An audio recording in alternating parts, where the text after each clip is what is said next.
श्री महाभारत खिलभाग हरिवंश पुराण भविष्य पर्व 91वां अध्याय।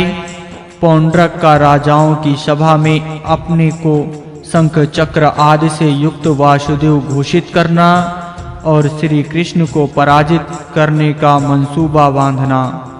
वैश्यापंजी कहते हैं, हे जन्मेजय, इसी समय राजाओं में श्रेष्ठतम बलवान सत्य संपन्न महापराक्रमी योद्धा विष्णु वंशियों से शत्रुभाव रखने वाला तथा श्री कृष्ण का देशी पौंड्रक समस्त राजाओं को बलपूर्वक बुलाकर उनकी सभा में बोला, मैंने सारी पृथ्वी जीत ली और बड़े-बड़े राजाओं को पराजित कर दिया, परंतु बलो उन्मत्त वृषवंशी श्री कृष्ण का सहारा लेकर घमंड में भर गए हैं। कृष्ण का आश्रय लेकर वे सब के सब मुझे कर नहीं देते हैं और वो कृष्ण अपने चक्र के बल से मेरी अवहेलना करता रहता है।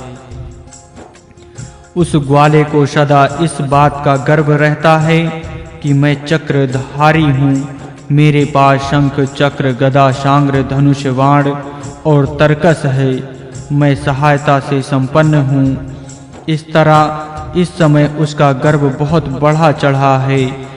लोक में जो मेरा वासुदेव से ये प्रसिद्ध नाम है, उसे उस मदमत हुए बलवान गोप ने ग्रहण कर लिया है।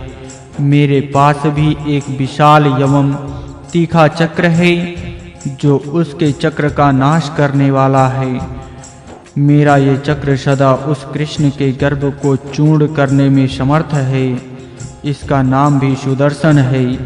श्रेष्ठ राजाओं, मेरे इस चक्र में 1,000 अरे लगे हुए हैं। ये महाभयंकर है और गोप बालक श्री कृष्ण के चक्र का नाश करने वाला है। ये अनेक रूप धारण करने में समर्थ है और कहीं भी प्रतिहित होने वाला नहीं है। मेरा भी ये धनुष दिव्य है, सिंह का बना हुआ है, इसलिए सांग्र नाम से प्रसिद्ध है और बड़ी भारी ठंकार ध्वनि करता है।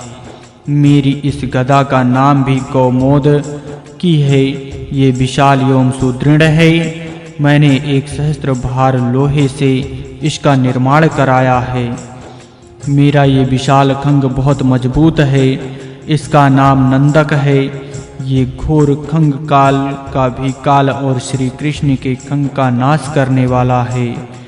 इस प्रकार मैं गदा खंग शंख चक्र और कवच से युक्त होकर युद्ध में श्री कृष्ण को जीत लूंगा। इसमें विचार करने की आवश्यकता नहीं है। अतः हे श्रेष्ठ नरपतियों, अब तुम लोग मुझे ही सदा गदाधर चक्रपणि शंखधारी एवं सांग्र धनुधर वीर कहा करो। मुझे भी वासुदेव कहो, उस यदु श्रेष्ठ गोप को नहीं, जो गोप बालक को मारकर एकमात्र ही वासुदेव रहूंगा। महामनुष्यवी नरकासुर मेरा मित्र था, उसको इस गोप ने बलपूर्वक मार डाला है, इसलिए मैं भी इसका वध करूंगा। अतः यदि तुम लोग मुझे वासुदेव नहीं कहोगे तो मैं तुम पर 10,000 भार सुवर्ण एवं निष्कक का तथा बहुत सी धनराशि का दंड लगाऊंगा।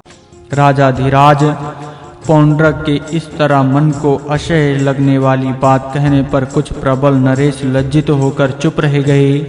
हे राजन, वे सब नरेश बलवीर से राजज्ञ थे।